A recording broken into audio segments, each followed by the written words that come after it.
All right, let me start it off because it'll be interesting what our discussion will be on White Men Can't Jump. But let's start off with Air. The Michael Jordan signing with Nike, that whole story, very little Michael Jordan in the movie. I think they did it perfectly. It was focused on Matt Damon at his Sonny Vaccaro character, getting with Mama Jordan, get on her side and all that went on in that. I thought the movie itself was very well done. If you're a basketball fan, if you want to know what went on in the 80s and the courting of Michael Jordan for his sneaker endorsement, I give it a high recommendation, and I would just give you right now 2.7 at least on the 3-point scale. I thought the acting was great. I thought the music, the 80s music was really good, and the set decor was really good. So 2.7 from Ted.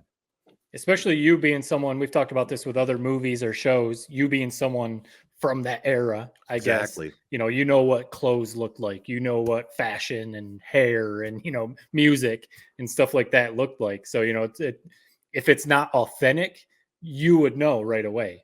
You'd be like, that's not what it looked like in the 80s. You would know right away. So when they hit that, that's like, okay, cool. They nailed this. Yep. And like Jared, I think you mentioned last week, that cast, Damon, Affleck, Bateman, and everyone else that was in it, that's going to be good. I mean, it, those guys alone, that part's going to be good. So I still haven't watched it. We're going to at some point. I mentioned earlier, obviously I've been busy with softball, but we're going to watch it at some point, especially hearing these reviews. That makes me even more say, yep, we got to, one of these nights we're going to watch it. So Amazon Prime. It's a good flick, man. Like we talked about last week. I'll just recap what I kind of said is, Matt Damon, Jason Bateman, Affleck, Viola Davis plays Michael Jordan's mom. The actors and actresses really are what make this movie work, in my opinion. I think it had it could have easily went White Men Can't Jump remake way if it didn't have the right people to kind of tell this story.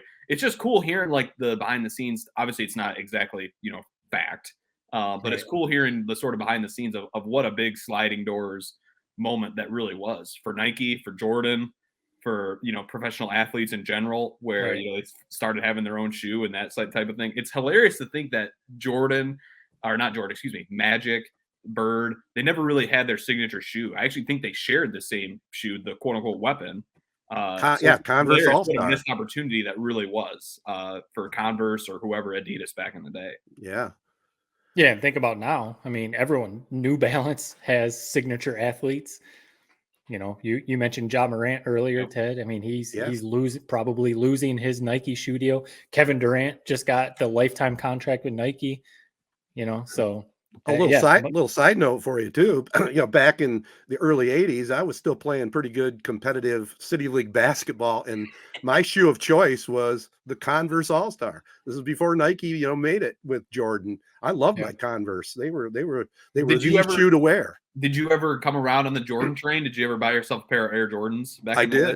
Yes, I did. Do you know what the first ones were? What was the first time you bought a pair? Well, I don't think they were like the first year, but I did have the red, white, and black Air Jordans. I did have those. Nice. So I had to jump up. And I did want to say one other thing about that movie. We talked about all the actors. I thought Chris Tucker was kind of unsung. I thought he did a great job in his role in the movie. So it was kind of cool, me being a salesman as a professional, seeing how they got together. Phil Knight and Vaccaro and Bateman and the shoe designer and then Chris Tucker, they all had a preview meeting the night before they were meeting with Jordan's family. And that was very cool seeing, because they discussed how they were going to approach it and who was going to say what and what they were going to do. And it all came together pretty well in the movie. So I like that aspect. The fun fact to it I thought was cool was how I didn't know this part, and they probably talked about it in The Last Dance, and I just don't remember it, was how Nike basically was paying Jordan's fines every game because his shoes were too colorful. What a brilliant idea. That might have been what really kind of catapulted it, man. Obviously, Jordan was a stud as soon as he walked in the NBA, so that helped. But yeah, a great movie. I'd recommend it as well. How about let's start with you, Jared, on White Men Can't Jump. So as you guys know, I put the over-under at about 10 minutes as long as I'd make it into this flick. I made it about 20. Ted, this I'll tell you know where you watched the whole thing, which my God, you deserve a medal of honor for that. I did. For I this did. pod. Basically, what turned me off of it was in the first scene when Jack Harlow's. I didn't even get to the part where I know their names. Jack Harlow's character and I don't know the other guy's name. Wesley Snipes' character, but it's not Wesley Snipes. So they kind of meet each other. They get into this argument, like who's better at basketball type thing. And how they settle it was not in a typical, just 5-on-5 game like any normal person would. They decide they're going to take 5 jump shots from the top of the key. Whoever makes the most out of 5 is like the better player, or who wins this battle, I guess. It just, as soon as I saw that, I said, they know nothing about basketball. There's not a single gym in the United States or across the world for that matter, where if you have 2 kind of quote unquote alphas going at it, they're not going to settle it in a one spot 3-point NBA 3-point presented by Starry shooting contest. So it just, as soon as I saw that, I said, I don't need to see any more of this movie. I know it's going down a bad path with people who don't know anything about basketball calling the shots, and that's what I got from it. I will say in the first few minutes, Harlow, for his first time acting, wasn't horrendous. He wasn't great by any stretch, and the writing wasn't exactly the best thing I've ever heard, but he wasn't the worst part of this movie. There's a lot of people that were a lot worse off than him. Yeah, I haven't watched it, so go ahead, Ted. That's basically the reviews I read, though, Jared. That's pretty harsh, but it's not too far off. I mean, I'll say one of the positives, it's on Hulu. So if you're a Hulu subscriber, it's not going to cost you anything extra. I thought Harlow I thought he did a pretty good job. I mean, I watched the whole movie, and overall, he didn't have a lot to work with the script. I agree with that, but I thought that, I haven't seen the guy. In fact, I got to tell you this, Jared, you get a laugh out of this. He kind of reminded me of your brother Josh. He had a little better hair on top, but he kind of reminded me of him. But I thought he did a good job in the movie overall, but that was about it. I mean, I did look it up afterwards on Rotten Tomatoes, and it's 28% on the tomato meter. Okay, not good. That's rotten. But the 70% on the audience review, which I thought, well, that might be a little high, but overall, I didn't think it's not the worst movie I've ever seen. I mean, the basketball, when they were playing basketball looked realistic to me. Do you agree with that, Jared? I mean, I didn't even make it far enough to see a basketball scene. Oh, like true. I said, it was a 3-point shootout is what I saw. Yeah, that was bad. That was stupid. But overall, I would say 1.9. Yeah. It's not bad. They take that as a win 10 times out of 10, man, for that movie. Yeah. I mean, if you're a basketball fan and you've watched the first one, which my one comment is, which drives me crazy, in Hollywood, why do they feel the need to remake movies? Come up with some new ideas. That's what we want to pay to go to the movies for. Why would we want to? If this was at the theater, I'd be 100% on with Jared and say, why would I waste my time on this? But okay, I had a couple hours, on a Saturday morning. I said, well, let's pop it on. My wife and I watched it. It was okay. Yeah. It wasn't to the point where I said I got to turn it off. Right.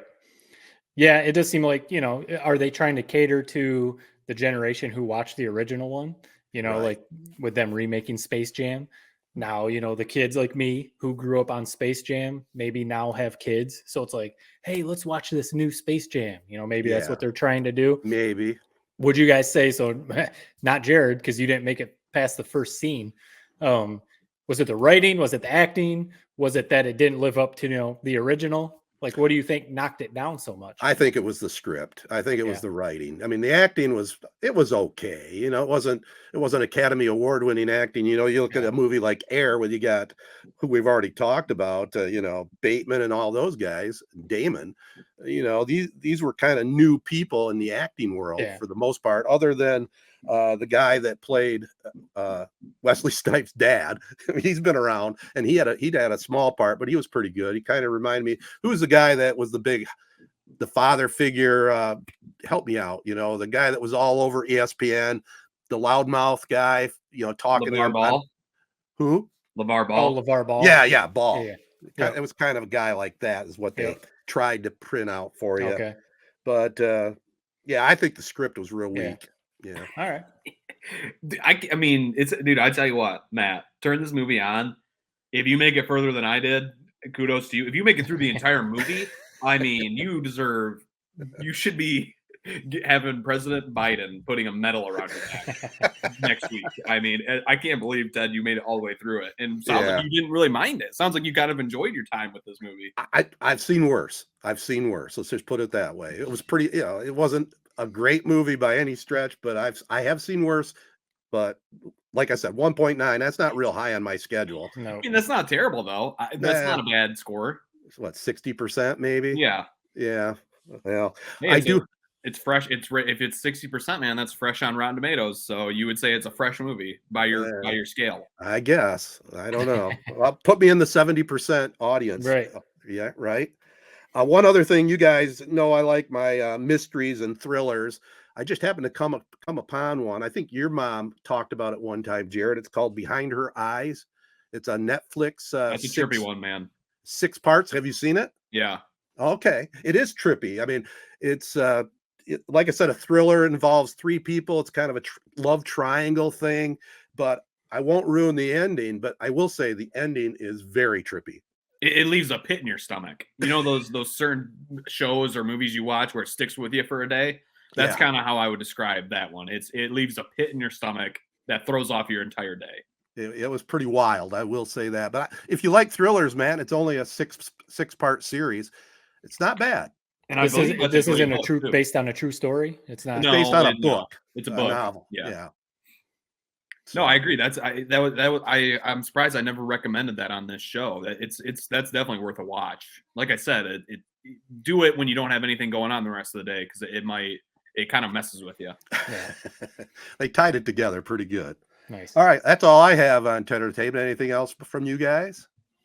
Not at the moment. I don't think I'll be watching White Men Can't Jump. Got to be honest, okay. But definitely will get to air at some point. We'll get to that. I want to hear your review on that.